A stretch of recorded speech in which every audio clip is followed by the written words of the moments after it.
Born on the 28th of April 1848 in Odisha's Satyabhamapur village, Madhusudan Das was one of India's greatest social reformers, who also set the tone and timber for Odisha's engagement with modernity.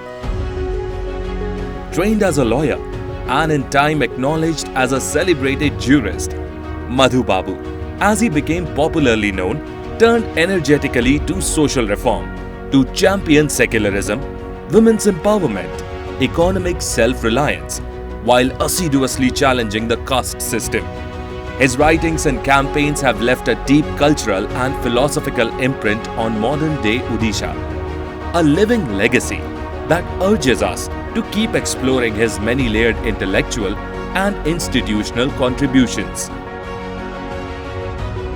In 1903, he founded the Utkal Sammilani, that was aimed principally at unifying the Odia-speaking regions. The Odisha as we know it today was then split between three different provinces of British India. The Bengal Presidency administered the undivided districts of Cuttack, Puri and Balasore.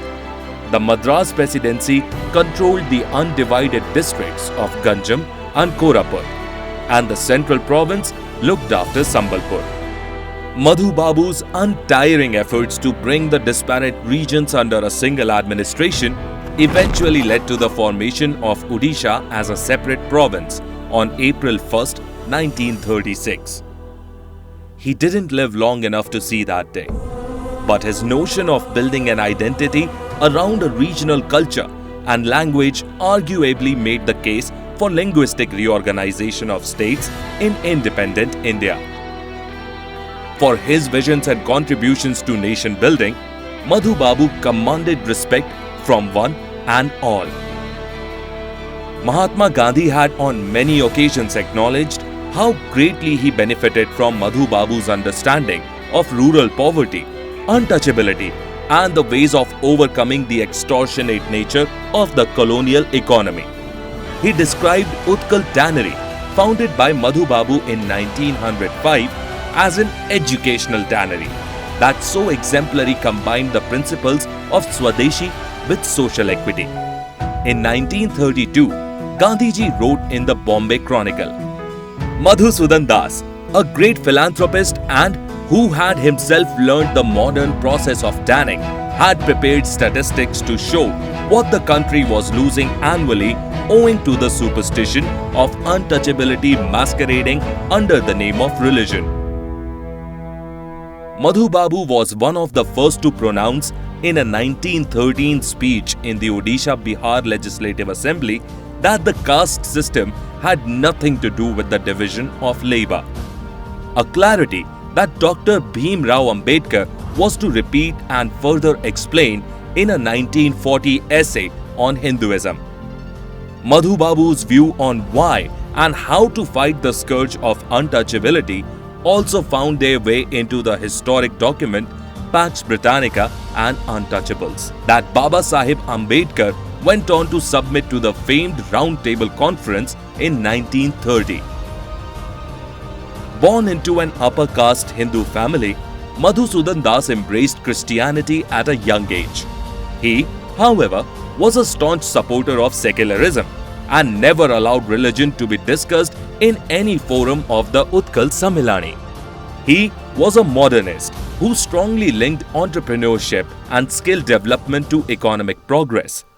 The founding of Utkal Tannery, nonetheless, was chiefly seen as a giant effort in taking on the scourge of untouchability. In effect, being modern was about ending social oppression through economic development. His notion of self-sufficiency, however, did not prevent Madhu Babu from actively seeking out and enlisting a German expert for developing the Utkal Tannery. Clearly, being Odia also meant entering into a mutually beneficial dialogue with other cultures, people and ideas. Madhu Babu was a fierce advocate of gender equity. He was instrumental in establishing the first women's college in 1913 in Cuttack, now named after his daughter Sairabara. It is because of Madhusudan Das that the legal profession was thrown open to women lawyers for the first time in 1923. He fought to get the then Legal Practitioners Act amended to allow women law graduates to be accepted to the legal profession. Madhu Babu, whose birth anniversary is celebrated as the Lawyers' Day, was a strong advocate of constitutional methods in achieving the creation of a modern Odisha state. In a seminal article, The Odia Movement, published in the Economic Weekly in 1959, the late professor of anthropology F.G. Bailey observed, Odia nationalism advanced its claims largely through diplomatic and constitutional means. There was no resort to violence and no attempt to force the government's hand by direct action. The strength of the movement rested on the moderation of the leaders and on their personal eminence. As we remember him in the midst of a pandemic, it would be instructive to recall how Madhu Babu toured villages across Odisha during an outbreak of cholera and plague in 1923 to educate people about what caused the epidemic.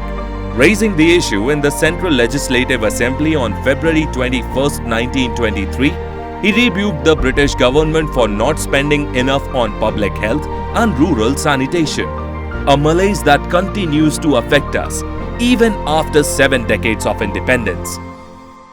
Kula Bruddha Utkal Gaurav Madhusudan Das passed away on the 4th of February 1934 at the age of 86.